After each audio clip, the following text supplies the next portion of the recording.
All right, Rockland News, we are joined today by Senator Bill Weber. Senator Weber, thanks for joining us today. My pleasure. Thanks for having me. Let's get right into it. The other day, you sent out a press release, which we posted about the legislative session that you'd like to have called to specifically focus on the East Ramapo School District's budget crisis. And you feel that this is a crisis, but could you tell us a little bit more about that? Sure. So we've been having conversations with school administrators, board members, members of the SED and state SED, and some of my colleagues in government um, about the pending funding challenges that the East Ramapo School District is encountering and will encounter over the next couple of years. Um, Back in June, when the legislative session was coming to a close, I think it was widely reported already. Assemblyman Zabrowski put in a spin-up bill that had essentially penalty clauses included in it, basically calling for a fiscal board to take over the district, something that I was against and remain against. So I didn't carry that bill or support it in the Senate, and I don't think he got any sponsors in the Assembly or the Senate on his bill at all.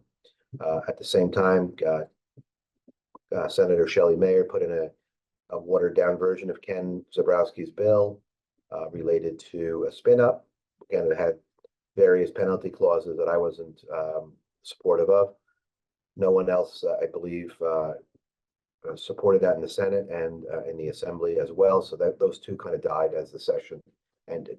But the situation obviously is still progressing along in the district where the funding is needed for this district.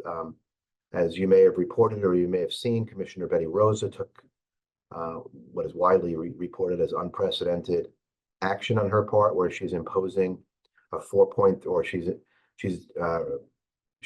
directing the East Ramapo School District to impose an additional 4.38% tax levy on top of the 1% tax levy that was approved by the voters. Right. Something that's unprecedented, something that I'm vigorously opposed to. I think it sets a bad precedent. We always have the knowledge that it's taxation without representation. New York State, outside the 5 big cities, allows voters to vote on their school budget, votes on their tax levy, essentially, right? And they voted 1%. So her directive, I think, is problematic legally. I think it's something that's ill-advised. I think the taxpayers especially in the district don't want that. And I've come up with a solution that I think is the better way to go. It's a spin up. It's a straight spin up. No penalties. No controversial language in this spin up. It gives the district $20 million of need, and a spin up is a loan. It's a loan against future foundation aid that the district will get down the road, and it spins off each year, or it gets paid back each year over a long-term process. Coupled with that, what I'd like to see is the Rockefeller study. It's a study that's going on statewide. Yeah. In fact, I had a very successful meeting at RCC a week and a half ago related to that same topic, where we want to get the public engaged in that. And there you go. I see it up on the screen as well. That study, I think, will show, I'm convinced it will show the fact that a district like East Ramapo, and frankly, all districts in Rockland, I know for sure, have been shortchanged by the foundation aid formula that's been using year 2000 poverty statistics, using a regional cost index that has us grouped in with upstate New York counties rather than counties similar to where we are, such as Suffolk, Nassau, and the city. And it uses other wealth to poverty ratios that don't work and are not really symptomatic of what's going on in this area on the ground. So getting that foundation aid formula corrected, obviously the testimony goes through, I think, September or December is one of the dates where the report, I believe, gets made. It's presented to the legislature. I'm hopeful that thoughtful thought will go into changing the formula. At that point, I'm pretty convinced that if it's done right, the formula will a new formula should be developed And that new formula will bring in extra millions and millions of dollars into not only East Ramapo, but the schools, starting so that next school year, February is when we get these school aid runs as we go through next year's budget process. Hopefully we can at least get the foundation aid correct for a district like East Ramapo. Some studies and experts have said that district is getting shortchanged around $20 million a year, similar to what we're proposing in a spin up right now. At that point, let's see where we're at. We move forward from that point. But I think it's very important that we don't set a bad example or have bad precedents set by the director or the commissioner of SED to impose at her will a tax increase or a tax levy increase that will be rubber stamped by the new state monitor. State monitor with veto power that was given that authority in 2021 by former Senator Elijah Melnick and Assemblyman Ken Zabrowski. I'm not comfortable that won't solve the problem. That will only stir up distrust between the local communities in East Ramapo and the state and all other forms of government. Let's do what's the right thing to do, get the district its money so that the public school kids can get the education that they deserve, to have a school district that has enough money to operate. The money will also be useful in the fact that it will make sure that any and all mandated services that are required by the state will go on without any interruption. Again, as I said to News 12 the other day, I believe it's a win-win for this district. Now, you approach this from a bit of a unique background, and with respect to the other assembly persons and senators and officials of Albany, which I changed my background to Albany for this meeting. Your approach is if I'm not mistaken, a numbers-based approach because you have a background in accounting. So I've been a CPA in New York State since 1994 and a CFO for a golf course or real estate development company. So I deal with budgets, I deal with numbers, I deal with finances. The district is struggling. The district needs additional funding, and the easiest avenue right now to get those funding is from the state, and it's the state approach that's going to, I think, foundation aid is the best approach to get the district the money.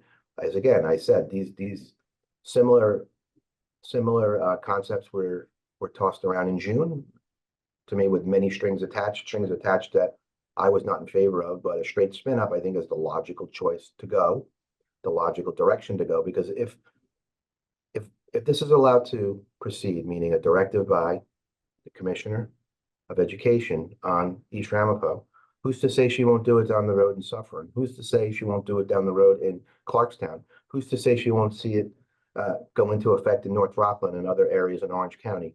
East Ramapo is a unique district. It has 11,000 public school students, and it has upwards of 35 to 40,000 private school students. It's a unique district that's going to require, I think, unique solutions going forward. The ways of dealing with the districts may work for a majority, if not most, of the districts around the state. It's not working in East Ramapo. We need to look at this thing differently. And to that end, if you are successful in getting the funding that is certainly necessary for East Ramapo, because it's been in the press for years about what's going on, I won't refer to it here, but you can certainly check all your news publications on those matters. But will there be any checks and balances as far as making sure that the funding is earmarked for the proper locations, the proper sources? There's rumors that private school funding is withdrawn from public school funding in that particular area of the woods. Will there be checks and balances to make sure that the funds are allocated in the proper locations? Well, there's been a monitor there for 3 years, right? They get their financial statements looked at annually by an independent auditing firm. They have financial data that always gets reported up to the controller's office. My thought would be is if these things are going on that you mentioned or being rumored that are going on or have gone on, I think we would have seen them come out in the public already. So I'm not so sure that that's the case. I think what is the case is that it's a unique district. It's a high needs district. Right. It requires a lot of state aid. Again, the formula that's being used is an outdated poverty statistics. In fact, poverty statistics that are being used in this formula from the year 2000, 24 years ago. The formula that we've been relying upon is from 2007. Mhm. And I guess, and what I said earlier is it doesn't properly reflect what's going on in the district. And we need to come up with a foundation formula that works for a district that has a unique situation like in East Ramapo, where you have 11,000 public school students and upwards of 35 to 40,000 private school students. It's like no other district in the state, which means we have to look at this thing differently. Right. Pivoting on to a few different topics, you have been busy over the past several years since you attained office. Just wanted to get your general thoughts on several different matters, items.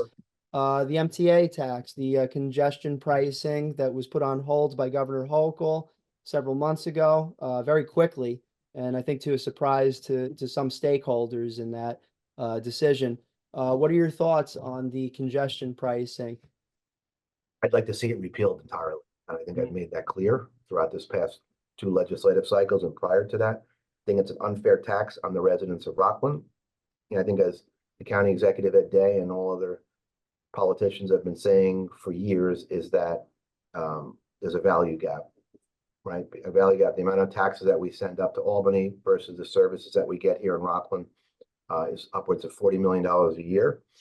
I had a chance to ask questions of the MTA, the head of the MTA back in February saying, we're in Rockland, we don't have a one-seat ride. It's very difficult and frankly dangerous to take the train into the city. And frankly, it's unreliable as well. What are the plans going forward for improvements up in Rockland? And he said there aren't any. So, I was happy to hear that he was honest about it, but there aren't any plans. And the fact that Rockland residents who are already at a disadvantage, who already aren't getting the services, would have to pay a tax to go below 16th Street in Manhattan is a slap in the face again. We have a lot of police officers, firemen and women, teachers, seniors like my mother and father who go to their doctors in downtown Manhattan. They can't take the train in there and because there's no reliability factor and there's no easy way to get in with a one-seat ride. They have to drive in. So it's an insult to injury. 40% of the senators and assemblymen and women come out of New York City. So it doesn't surprise me that they're all in favor of a congestion price to be paid essentially by people that don't live in their region. And that money will go utilized to upgrade the services for themselves in the city. Not fair. She paused it, I believe, for political reasons. I think she went down to DC. She spoke with some of the leadership, said that these are very unpopular items and you're going to cost us some of the congressional races in New York. I believe she put it on pause. I believe she will take it out of pause right after the election or whenever she thinks it's not hurting her candidates in that area. I'd like to see it repealed entirely and let them figure out how they're going to do their upgrades to the service lines in a different fashion. Mm-hmm. Okay, understood. And just a few other things, and as always, thank you for your time. Sure. You recently spearheaded a blood drive, and I find it, received information about it in the mail, but specifically about the blood drive. I didn't see anything about you having been an organizer of it. We know this because we received word from various sources, but it looks like the marketing campaign for this was specifically the blood drive, which is certainly a good cause. Well, the blood center is always in need of blood. Tell us how the drive went. It was through all 5 towns of Rockland. Yeah, it was great. We met with the head of American Red Cross, or the American Red Cross up in Albany on Lobby Day, as they call it. Mm-hmm. And it was in February, and we said, how can we help? We've done blood drives before. Said, how can we help? She said, blood supplies are at their lowest points in the summer months. And she educated me on the fact that only 3% of people are actually active blood donors. And I said, well, we need to help with those items. I said, why don't we do a blood drive in the summer? We came up with this concept of doing a 5-town, 5-day blood drive, a friendly competition among 5 towns in Rockland, even though Stony Point is not represented by me. We still wanted to have them included for this friendly competition. All the supervisors and their administration were very supportive of this task, and I think we did great. So we got numbers here. Between the 5 towns, we collected over 111 units of blood. and got 64 new blood donors over that 5-day cycle. Mhm. They told me, the Red Cross has told me, for every unit of blood, it saves about 3 lives. So, 111 units of blood could save over 330 some odd lives. Mhm. 64 new donors is great. We have nothing to gauge it against. This is our first year in doing it. What I want this to be is something that's done every year. It's Like the yeah, senior fair, we're doing a senior fair this year, which will be very successful in right. September. It's been done by senators in this district going back probably 15 years or further. It's something that I hope to be doing and leading to my successors down the road, so that many years down the road, we'll be doing this to get our numbers up to really help with the blood supply. We were so thrilled to do this. Clarkstown ended up being the winning town. It had 30 units and 16 first-time donors. So we want to thank Clarkstown. We want to thank all Supervisor Kenny in Orangetown, I believe, came in second place. She donated blood, and everybody was very supportive throughout all the towns, and we want to thank them, for really doing something for a good cause. It was a friendly competition, but with a very important goal in mind. Yes, most definitely. And referring to the senior fair, you held one on Thursday, September 14th of last year.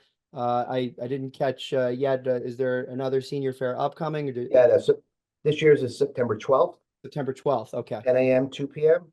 Mhm. All seniors are welcome. We had over 1,000 people show up last year, from what I'm told, one of the highest trafficked senior fairs in a long time. Mhm. We had over 115 vendors. We expect to have 125 or 130 vendors, from government agencies to what I call, senior appropriate type vendors, life insurance companies, health insurance companies, like, various type of entities similar to that, as well as government agencies, as I said earlier, Office of the Aging and the clerk's office and the sheriff's office, and all the other agencies of local and state government will be there, so that people can go and get answers from them without having to wait on the phone all the time. They can get direct one-on-one interaction. We supply, and we're proud to supply, free lunch to everyone that comes as well.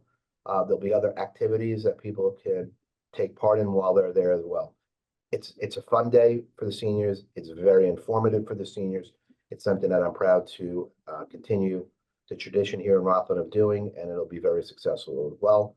Again, September 12th, 10 a.m. to 2 p.m. at the RCC Fieldhouse, the big field house there at Rockland Community College. And I would one day when I become a senior, and it happens to all of us, I'm looking forward to. I saw this video once of balloon tennis, on a tabletop balloon tennis, where there's a balloon in the middle of the table, and then everybody has one of those longer balloons, and they're like smacking the balloon around the table. I'm very much looking forward to that in my golden years. So that's my contribution to That's a it. great idea. Maybe we got to do that. I don't know if we're doing that, but It's that's definitely yeah. getting on the suggestion list. If you need a volunteer, I used to play tennis, not very well, but if you need a volunteer for that, I might swing by. Yeah. A few other quick things, just hopefully softballs. You were all, like I said, you've been active. You were appointed to New York State Senate Elections Committee for this coming year. So how's it going? Is it Senator Walczyk is a colleague of mine. He's off serving overseas. veteran? Yeah. Overseas, so they had asked me to fill in elections committee. It was an interesting committee. There interesting topics come up. Frankly, I think there was a lot of bills that came before our desk. I don't have the specifics here. Things that I think may lead to more instances of voter fraud, but we'll get to those, and we'll see if those develop into bad laws. But New York, I believe, also has a very it's very easy to vote in New York State, right? I think it is.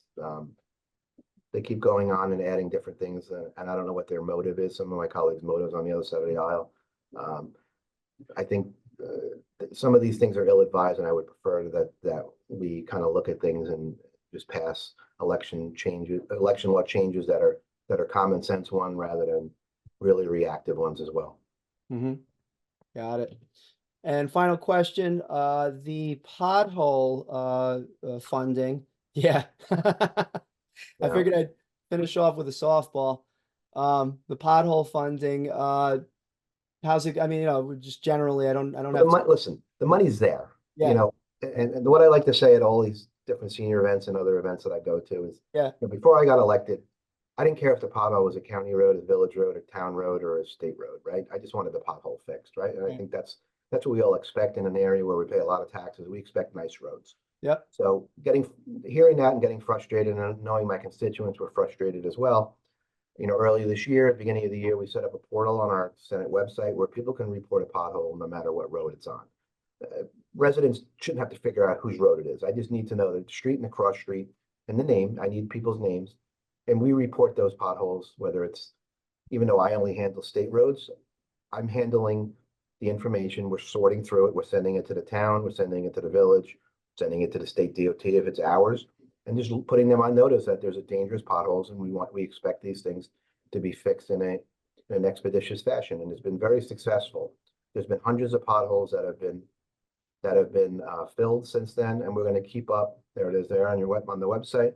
We will keep this up. We'll keep this going. We're going to keep promoting it because, as I said earlier, when you're in a high taxed county like we are, the least we should be able to do as a state and as local municipalities is to have nice roads to drive on. I think I mean, there's other basics that I think are just as important, school funding and benefits as well. But, you know, having nice roads is something that shouldn't be allowed to suffer. I mean, some of these roads are just frankly embarrassing that we're allowing to deteriorate. And we have to make sure as a state, we continue to fund and have money available for infrastructure projects. You know, as the state goes towards this, you know, electrification of all vehicles, which they keep pushing, those vehicles weigh a lot more than a conventional automobile, and they're going to put further wear and tear on bridges and roads. And we as a state, if we're going to mandate that, I think it's ill-advised that the mandate, the dates that they're pushing these electrifications for. But the point is that the state needs to be very cognizant and be very aware that these roads are going to have a lot more wear and tear on them with heavier vehicles being on them all the time. So we really need to make sure that we even fund these things even more. Yeah, and that's a point that usually doesn't come up in general press, that the electric vehicles are, Especially the buses. You know, the buses and these trucks, these buses are very, very, very heavy compared to the conventional batteries too. The battery, yeah, correct. That'll put wear and tear on the roads that really is not even being considered right now. Numbers matter. Senator Weber, thank you for being with us today on Rockland News. We look forward to seeing you again and speaking on other topics. All the best. Thank you, everyone.